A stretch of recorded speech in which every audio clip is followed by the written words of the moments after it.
Where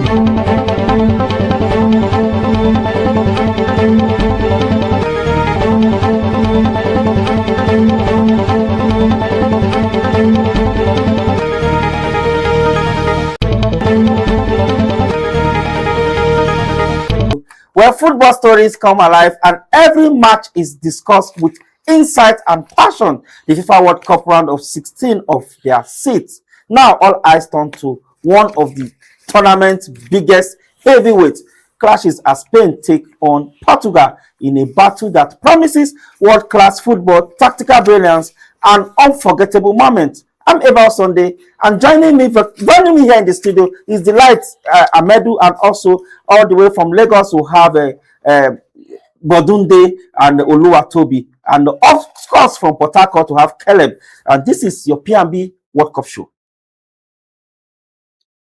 The world is ready. From June 11th to July 19th, football takes center stage as the biggest FIFA World Cup in history unfold across the United States, Canada, and Mexico. 48 nations, 104 matches, countless more match review, game, one champion. P&B TV bringing the beautiful game closer to you.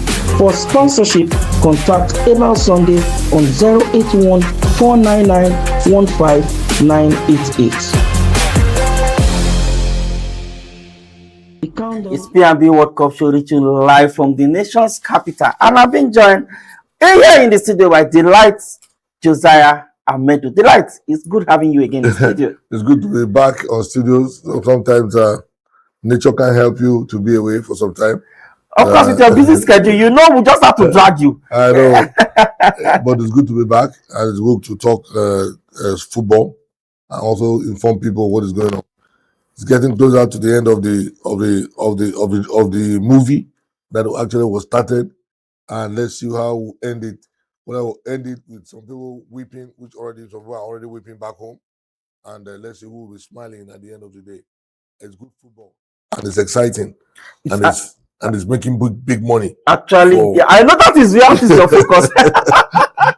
Big money. You know that is your marketing and that is your area. You have to see the value of every game, and because, I know that is where if FIFA doesn't make that money, then when they count a loss, then they will not really want to go to this kind of countries where they go and stage their championship. So they need to know that they were going to where they're making money. One of the danger now is that one of the countries are out where the big money is, and that's Canada.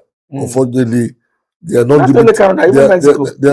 Mexico. Oh yeah. I think early this morning, yeah. And but the Mexicans have used the advantage to popularize football in Mexico and get facilities and get attention. And then peradventure, who knows whether a top star from that arena that was the game was being played in Mexico, a young lad. I remember such incident happened when Ronaldo was, I think, in one of the arena and watched one of these big time Ronaldinho played, and Ronaldo today also is a big star and is doing well. So let's see what comes from that Mexico football counters of the World Cup. But actually, Josiah, you know, many people say this year's FIFA World Cup 2026 has generated a lot of funds. I'm talking about money now. I think it has generated a lot of value. It has grown up compared to what they had. And if you watch or if you look at statistic, the game between Cape Verde and what's their name again? Cape Verde and France. Okay. Cape Verde and France. Yeah. That was two. I think it was two. Is it Cape Verde and France? I think one of those countries. I can't remember. But I get where you are going concerning 2 points. I think 2.something billion watch it live. Did you know what? I was being told that there were 2.7 billion people watch that match. Now it couldn't have happened if it had to be another country. The reason why it's more of that is because of the kind of superpower America, Canada possess. If you had to be another less busy country where there are caveats, for instance, now in Saudi Arabia, I mean in Qatar, there are some kind of what they call limitations in terms of restrictions. I think it's Cape Verde, Argentina. Cape Verde, Argentina. Okay, that's a powerful game. Now, what I mean restrictions, I don't know. Religion can make some people not allow their wives watch, but in America, everybody has that liberty. Go to the stadium. You can play. So sad that they lost out, but you can imagine the amount of people who are not in the stadium. They are watching from cable TV. This is where my business issue is coming, because the FIFA people will be selling rights to African cable networks who are going to be also transmitting to local stations, and then like that they trickle down. That's big money, and such big games like that attracts viewership, attracts adverts, even at the local level. Peradventure, if P&B television had been aware of this earlier than now, for 2030 we are there. I can tell you, I can bet you the kind of revenue you'll be making. Even though you're not showing, you're not directly hooked onto the live transmission. But even the little bit of the analysis you have given on this studio is an information that makes better your station and also brings forth a lot of financial benefits to your station. So you cannot rule out the benefit that trickle down from all around the world. People are not in the stadium, but in their own countries, they are making much money. And I can tell you, when Super Eagles were playing in those days at the World Cup, I can tell you that I was involved in most of all of these roadside viewing centers that were beaming the event live. There were raffle draws. Not to tell you that also, this game is not just being played just like that. There is gambling going on. Bet Nigeria and all people are playing big time. They're going to be employed. This is an employment avenue for the US, and I'm sure it's going to be high. A lot of people are going to make money. Contacts will be made. Marketing rights will go up. And I can say, for instance, some drink company the marketing value will go up, and even jersey, sales of jerseys will trickle up. So let's look at it from the angle for merchandising. Let's look also for Alan. There is no way Alan will leave this World Cup arena not having an endorsement for a company. That's why the EPL is one of the biggest money spinning league around the world. These are all the things that are playing. So FIFA is really the opportunity. America is one of the largest markets, about over 400 and something million people. Canada also has a very big population, and then Mexico again, a very they call it third world, but I don't think it's a third world because of their hunger. They are trying to enter into America. You can see the Nigerian jollof rice. Oh no, the Mexican rice is sweeter. No, the Super Eagles rice is sweeter. I know you. The Super Eagles rice is sweeter. But eating the Mexican rice. Funny enough, I ate the Mexican rice when I was in US. I ate it because in New Orleans, when actually it was a different sports event I went for, and their rice is very sweet. It's very pepperish, but it's very exciting. But it's not as tasty as the Ghana rice. So what we are talking about here Sunday, we are talking about the benefits of the World Cup to all the countries that participated, be that as it may. Also, the benefit to FIFA. At the end of the day, they'll be declaring profits. And if they cannot find such country, why they even made it, I want to believe also the scandal that erupted the Qatar 2022 World Cup host, which was supposed to go to the United States. But be that as it may, they are now benefiting from that lapses that actually they didn't get earlier. So that will be a great one. So football is being played. I think that's a very good one. It's enlightening us on the benefit economically. Forget about the pitch. Of course, they've made success even on the pitch, because definitely we've seen games, we've seen so many talent, they've given us so many things to chat about, so many moments. I've had Mourinho giving accolades to certain players, and their values are getting up in the marketplace.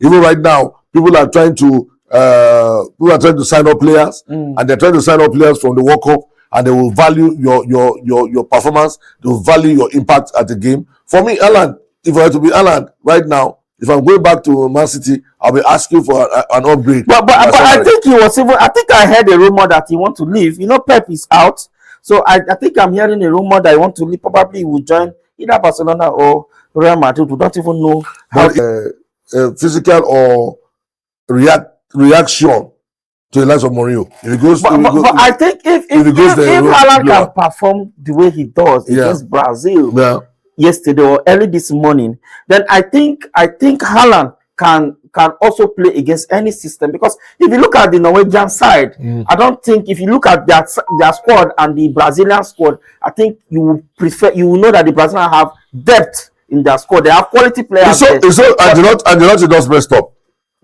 for the Brazil. Yeah, the Brazilian football is dead for now. Too. And for instance, like I said, I think before this championship began here, I mentioned that it would take the Brazilians or the Brazil national team to win this World Cup. The samba football that they are known for,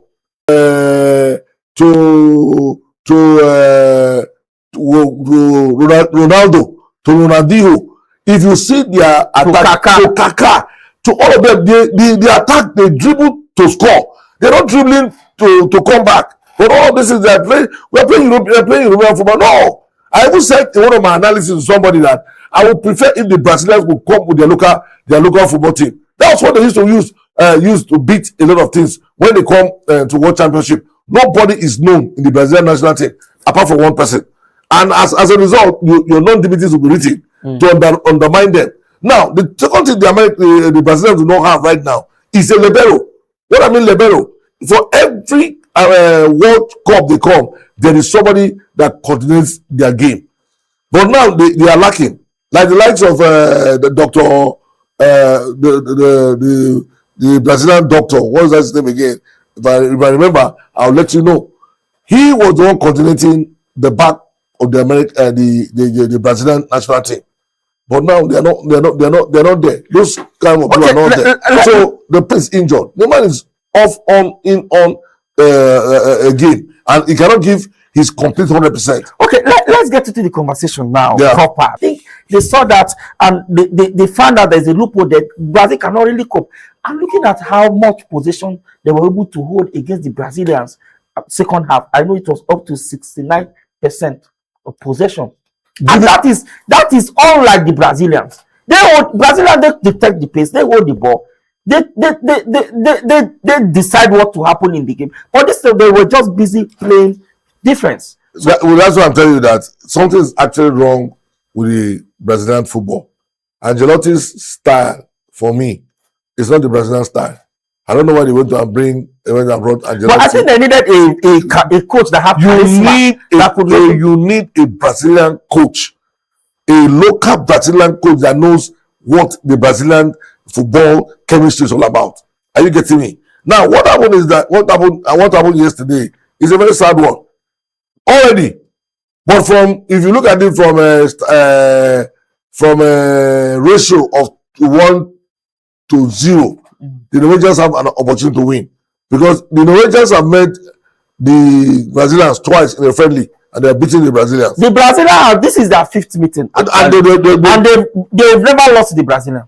So they've never lost. Yeah. So the confidence is there that they are coming to come and meet the Norwegians are coming to meet the Brazilians, and then they know with Haaland alone was the kind of Ronaldo we used to have, and the Pelé we used to have in the Brazilian time.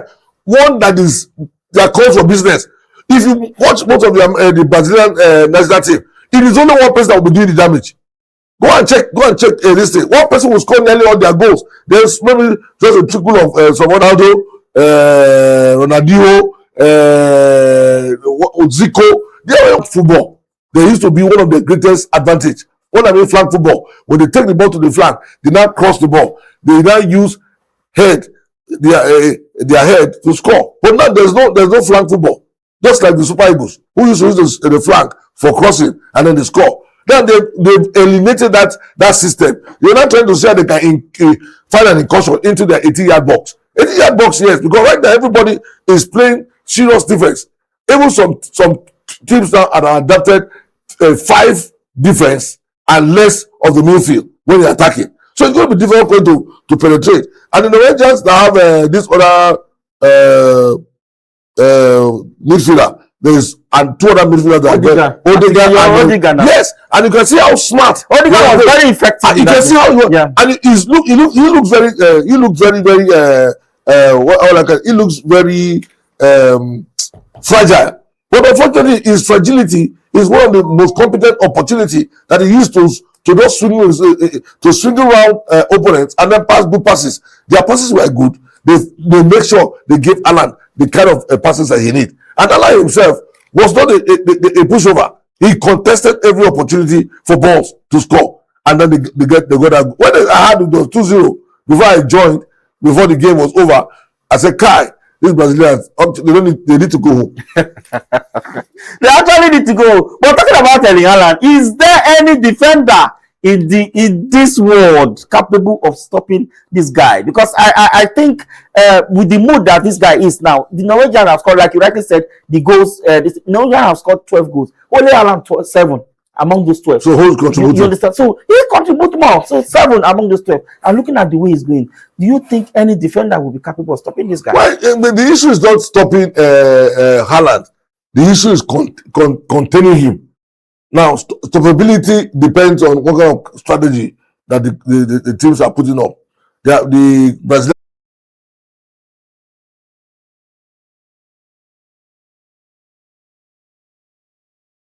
goals, and he's a one-time stop striker. One opportunity, you give it to him, he chases the ball, bam.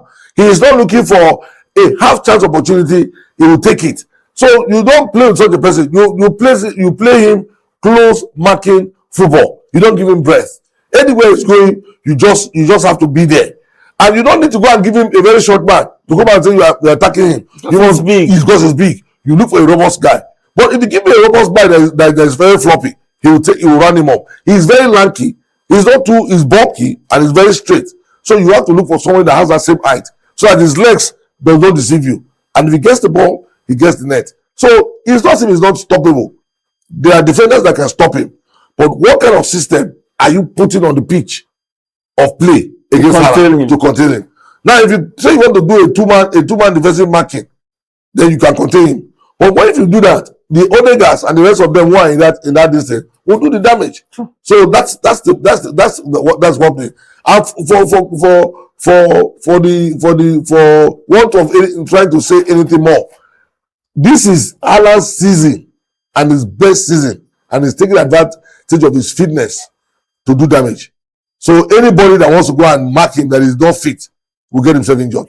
Indeed, we'll actually get to. But we're talking about Norwegian. Let's talk about Neymar. Neymar's goodbye with Neymar officially confirming his international retirement. Is this the saddest end to the legendary Brazilian? Well, because I think it's long overdue. I did not expect him to have made it to the World Cup. But there's so many controversies. This is the same time. This is the same thing that happened, I think, in Qatar. Is it Qatar 2022? He was hot.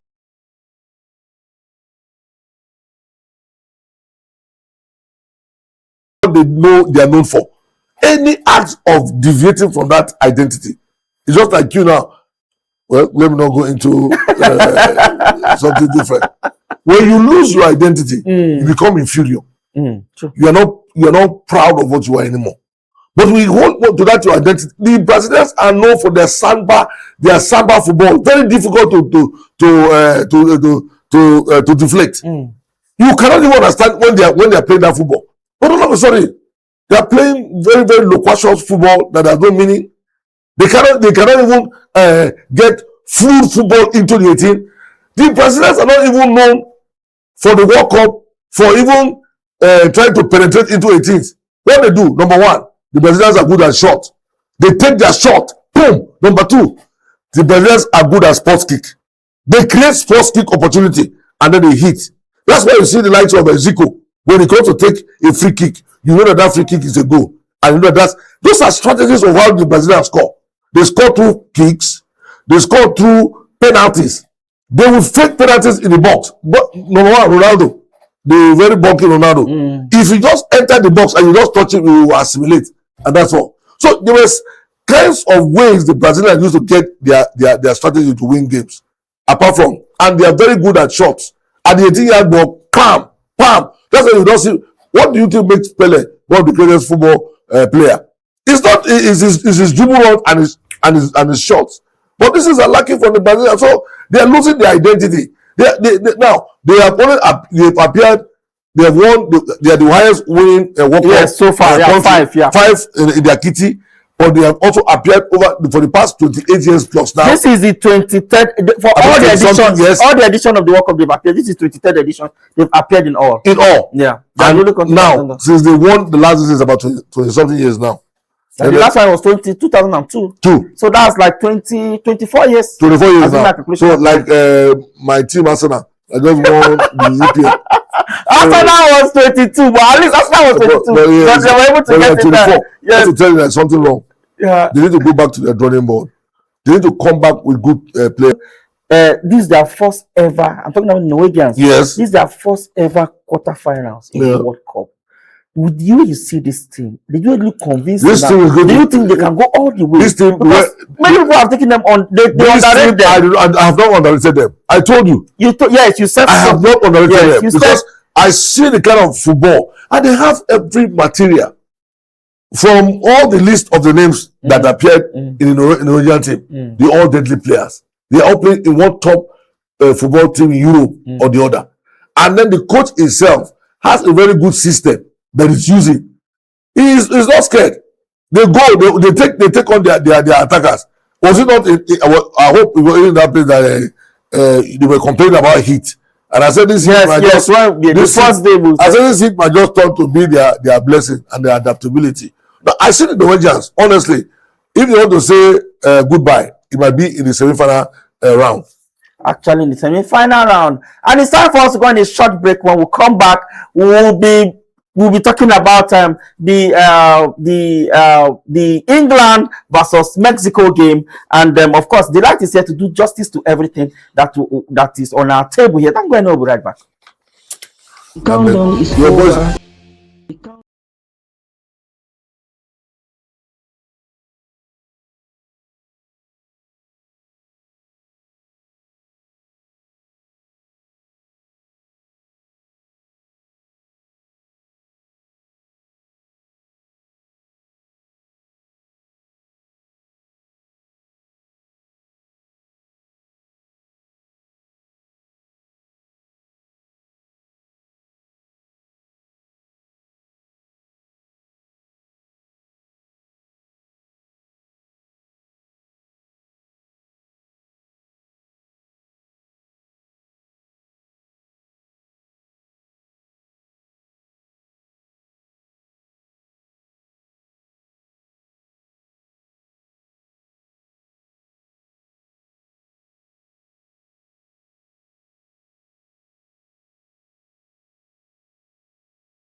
He's a versatile player.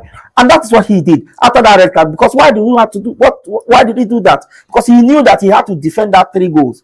If not, they can also come out because you are one man down and you are playing against somebody that is playing at home. So you know they are going to come out.